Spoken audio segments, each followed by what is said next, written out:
Hello. It's me. I'm back. For a bit. And, speaking of people who are back, it's Tex. Yeah, the real Tex. Texcalibur, man of faith. If you don't know who Tex is, ooh, you are fresh. You're a fresh boy if you do not know who Tex is. Tex is a legend of this community, a legend of this game. He's a very good player. And we've got Ricemuncher, who is slowly but surely becoming his own legend. Fighting hard in the name of the Emperor, which, let's be honest, we all know, not so easy to do these days. Space Marine's not the best faction in the game. Scouts rushing the central VP, pretty legitimate tactic usually, but the Commander Knob is going to say no. You see, he doesn't quite kill a scout with one burst, but he leaves the model with practically 0 HP, so can often then kill the model in retreat with the rest of his shots. Tech Marine is no slouch in melee. I'm not actually sure how much DPS he does. But yeah, those shooter boys can't exactly just force melee like you could have played champion and expect to win that way. Something to bear in mind. Okay, this is actually quite unconventional so far. Double generators early on. No second scouts. Man, it's been so while since I've recorded that everything's going to be a mess. I don't know what happened with my voice then. Woo! Recording. Isn't it great? I think I'm going to do a whole bulk recording session right now. Because come the 6th of January, I'm going to be disappearing to London for 2 months. And I'm going to be away from my PC, so I'm not going to be able to do anything. Even if I find a moment of deep inspiration and motivation, I'm not going to be able to do any recording. Hopefully I can bulk record a few of them before that happens. Back to the game though, pretty cheeky tactics here from the Tactical Marines, going and getting the decap, and of course, getting the bloody flamer. It's a pain as the flamer. It's fundamental to using Space Marines well in both team games and 1v1. But I feel like because 1v1 maps are a lot bigger, it's just a lot harder to get gem bashes off in 1v1 than it is in team games. And for that reason I think the flamers are just a lot weaker in 1v1. And by extension Space Marines too. So we see fast devastators, that's what he's got with the fast double gens, and he's got the flamer, which is to be honest, the flamer's really good in this matchup because not only does it allow him to do his little threatening thing here, which he did actually get a generator because we can see this one's rebuilding. The attack ground seemed a bit iffy, so it was unfortunate that it didn't actually work properly and get the other gem. But yeah, the flamer not only gem bashes, it is actually pretty solid against all the infantry of the orcs since they are so relatively fragile. So long as you're fighting boys, they're pretty fragile to the AoE. Once they get their knob leaders, not so much. But I like it. I remember quite often actually when I was playing IG more frequently and I went for the triple guardsman against orcs, I'd actually get the extra flamethrower guardsman, not for gem bashing but literally just for combat. Really good against shooters, just chilling in green cover, and actually pretty decent against Stormboys as well, because unlike sluggers, Stormboys don't get the fire resist, and they bunch up quite a lot as well when they jump, so if you have your guardsmen behind them to counter-initiate them, it's pretty strong. Really nice use of hide the boys here. Ricemuncher was completely oblivious to the sluggers because of that though. Devastators are a little bit far away actually, a bit of a missed micro. He's obviously got his attention focused up here. Getting, well, I was going to say decent economic harassment, but then Tex has completely duplicated it on this side. Tex is going for a really fast tier 2 since he's only got one shooter upgrade, and of course, no tier 1.5 squads. Oh, this is going to be really bad if Rice actually buys that scout. He obviously feels like he's suffering a lot of map control, so he probably needs to buy the scout to compete in that, but he's going to be so far behind in tech. And he's just lost his generator farm as well, so that's going to delay him too. This is not looking very good for Rice. I don't know how this game goes on for how long it does. Yeah, looking at what Rostam just said, I'd have thought the same thing. Of course, I know it isn't because I've downloaded the replay, but if I was watching this live, I would definitely think it's over. Because the thing is, Tex has still got his farm, so all he has to do is get a Death Dread out. There's not really going to be anything to compete with it. Just park it over here at the Gen farm, and Ricemuncher can't do a whole lot. The best thing he can do is try and get vengeance rounds on his Devastators, but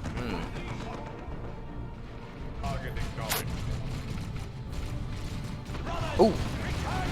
Oh, gorgeous grenade though. Gorgeous grenade. The boys need themselves a knob, they do.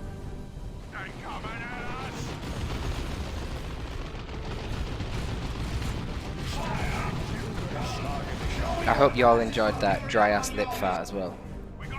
Some good shit there. Okay, he's finally gonna actually get the Gem Bash off, which is...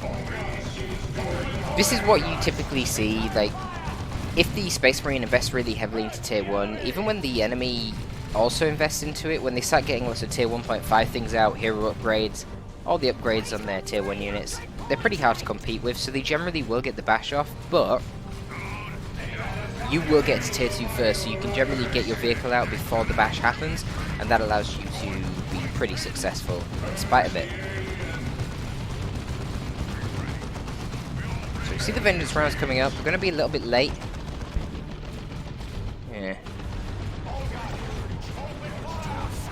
Nice use of the Devastator though, actually resetting them up. Didn't panic initially, didn't instantly retreat them when the Slugger Boys got onto them.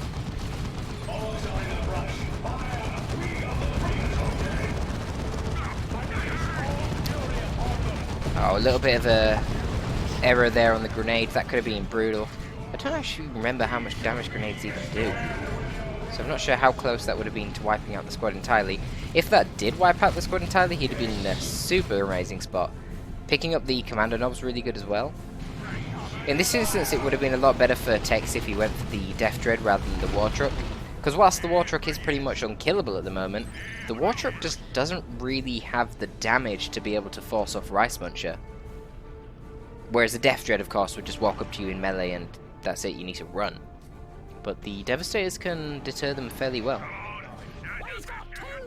And this whole time, while Rice has been harassing Tex and keeping him distracted from his gen farm, he's managed to capture it, node it, and get a gen up somehow, using that second scout to get that capping power. Now, I mean, I'm just thinking about, he bought that second scout really late into tier 1, so was it really worth it, or should he have just bought the second scout in the first place? Now the thing is, yes, he would have had the presence of the scouts in terms of map control sooner had he just gone for 2 scouts early on, but that would A, delay his first Devastator quite a lot, because he wouldn't have been able to drop down the 2 generators as quick, and it also, secondarily, because of that same reason, lowers his power income. So, I don't know, maybe there's a bit of a debate to be had there. I feel like Tex kind of messed up here though by going for the War Truck, which is a very safe, very powerful pick, but in this instance when he had such a lead, I feel like the Death Dread would have been far better.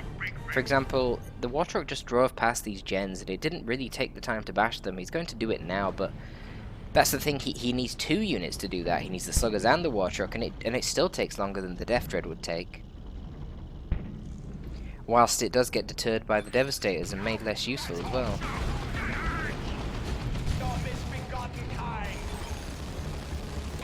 Commander Knob's not really done too much so far, but I guess it's not really a good matchup for him. He has a lot of AoE. He's good at dealing with high numbers, both in terms of units and models, so Space Marines, not the best.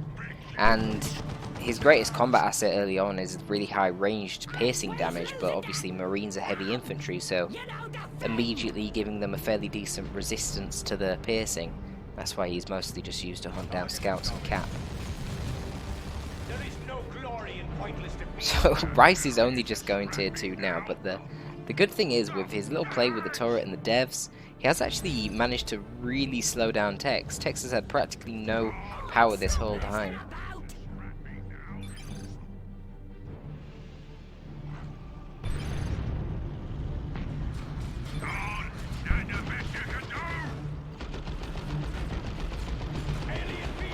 I don't think the tank busters are a terrible choice.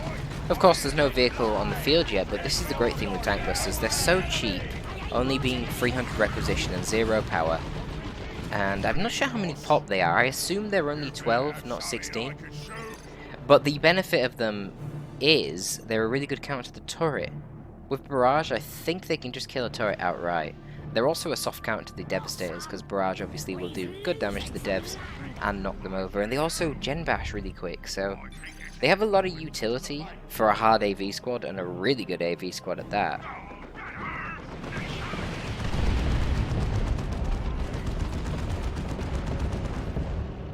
For a really, really low cost. And we see him using the Truck Buster combo to easily deal with the turret. Yeah, I'm pretty sure that would wipe it out from full. That killed it really easily.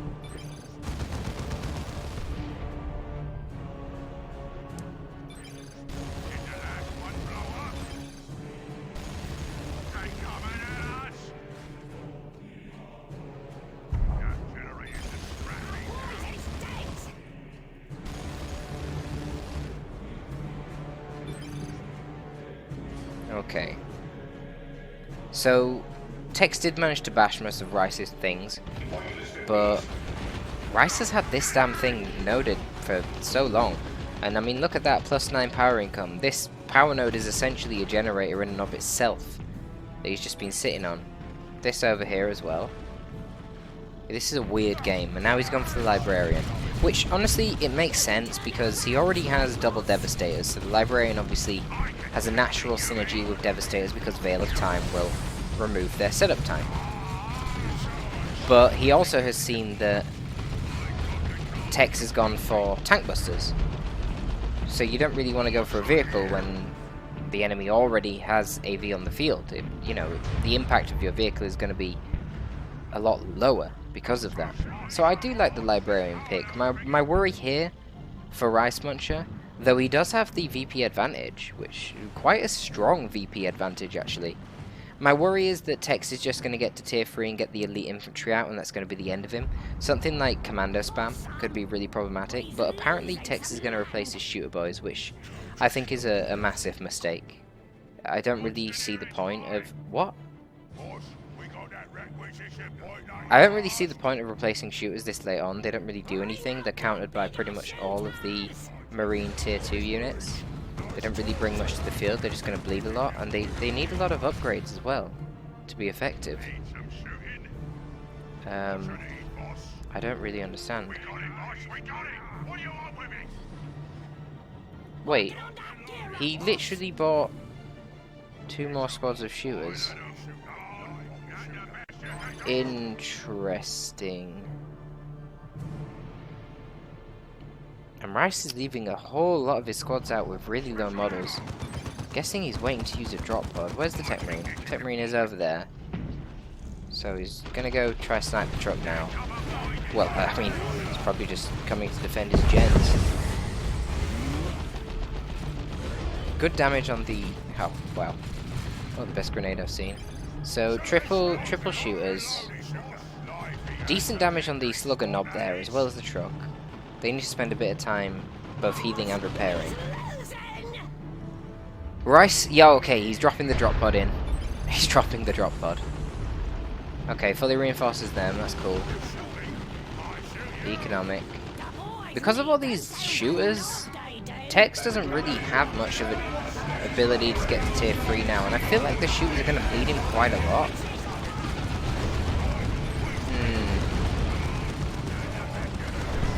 He's going to be on so much pop as well. 92 pop, because he's just got the knob leaders in all of them. Which... yeah, it's going to reduce your bleed, but I mean, who cares about bleed when you're having to pay so much upkeep? Boss Sam, he's losing some land. Tex having presumably, yeah, 2 fully matured requisition points, but only 188 rec income. Not ideal, and he's had the power decapped again by these pesky attack flamers. I do think some Stern Guard would be very helpful here. Stern Guard, of course, going to counter Shooter Boy spam pretty well, but not as well as Terminators would do. So we'll have to see what Ricemuncher goes for here. He might go for a tier 3 tech, that could be quite effective. But he's just got to survive that long, but he does have a lot of VPs to play with, so it's definitely quite viable. Definitely viable. Veil of Time countering the stick bombers pretty effectively. Ooh, this could be a nasty barrage. Yikes. He lives though. They live. Costs red for every single throw that the stick bombers use. That's going to be keeping Tex's red usage a little bit down. Maybe preventing rocks.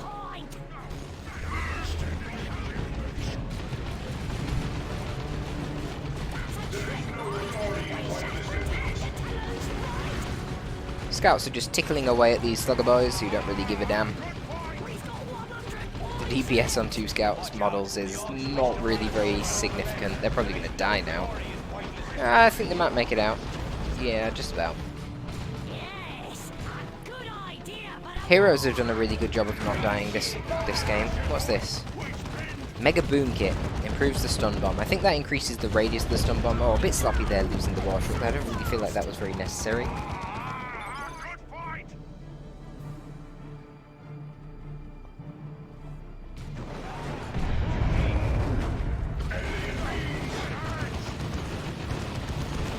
Nice use of the Wartruck carcass there to give the Devastators some cover so that they could make sure the Slugger Boys are forced off before they deal with the Scouts. I'm not exactly sure why the Scouts are running in here. Okay, they're going for a grenade and they get it. Tex, of course, being extremely rusty. He hasn't played many games prior to this one. I don't know if this was actually his first one that he took back, in fact. Took back? The first one he played after coming back. Maybe. Cheeky 6 on grenade. Wow. Cheeky sticks on retreat. But the grenades do not kill a model. They might have killed one actually. Was this a fellow that got killed by them? Not really worth it though, given the red cost. Rostam's only just realised the triple shooters. Yeah, I mean, to be blunt, I think the only reason Rice is in this game still is because of the triple shooters. Your tier 3 is so strong as Orcs, the Tex should have gone for it. Maybe he felt like the VP pressure was the problem, because even now with the triple shooters, he still has been brought down to 31 VPs, which is pretty rough. So maybe that was his motivation for going for the triple shooters, but I don't think it was very good. I feel like there's just too much counterplay in the Space Marine roster, and once Terminators get dropped down here, it's going to be very hard for Tex to do anything about it. He's going for the Weird Boy, who is actually relatively decent against the Terminators. Not only will his basic ranged attack do okay damage, mostly it's the Vomit. If you can stun Terminators, you put yourself in the best position to counter them. Of course, Terminators can't retreat, so you stun them, they don't have a counterplay, they just have to wait that shit out. Nothing else they can do. And that gives you an opportunity to get your melee units into there, and they actually do decent damage against ranged Terminators, because ranged Terminators don't have any melee resist. In fact, they're the only unit in the Space Marine roster that does not get any melee resist. And as counterintuitive as that is of course to balance them out, because as far as ranged attacks are concerned, not really very easy to kill them with that. Lucky for the Devastator to survive on that HP. Ooh, Gate of Infinity. I'm not sure that's going to save them though. Oh, he's even using a drop pod. What the hell, Tex? No. Come on, Tex. The Librarian is even going to kill the Slugger Knob here, probably. Oh, he just gets inside the truck. Oh shit, that's a Vendread. That's not no ordinary drop pod. That's a Venerable. Wow, okay. I mean, that was sloppy by Tex to not pick up either of the kills on retreat there. But it's going to cost Ricemuncher a damn lot of money. But There's only tank busters on the field at the moment, and this is a venerable dreadnought. 1,750 HP of vehicle armor. I don't think tank busters alone are going to be able to deal with this very well. Yeah, that's some stun bombs. You can tell they're stun bombs that are coming in because the stun bombs travel slower through the air than the stick bombs. Oh, he's playing it risky here. I think the drop pod just killed the bloody tactical marine. Wow. Okay then. But he got the truck, so that's something. Without the truck, it's actually going to be a lot harder to kill the dreadnought. Using the truck in tandem with the tank busters would make it a lot easier to kill the dreadnought. I think the librarian's been a really good pick this game. He's put in a lot of work. A lot of work, man. He's led a lot of models, making an absolute nuisance of himself. Oh my god. Baiting techs out there, nearly getting the entire wipe on the squad due to that. Really cool stuff. Really cool stuff. I like seeing the librarian bit effective. He's just not that cost effective given what he is and what he costs. He's a force multiplier. Look at all the drop pods. On his own, he isn't really going to be changing engagements.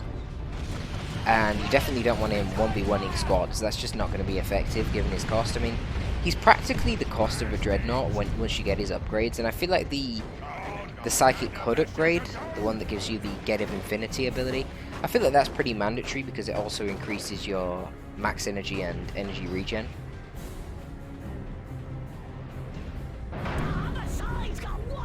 Or maybe it doesn't increase your max energy. Either way, it gives you the energy regen which you need to actually spam your spells cost effectively. I feel like you always end up running out of energy otherwise.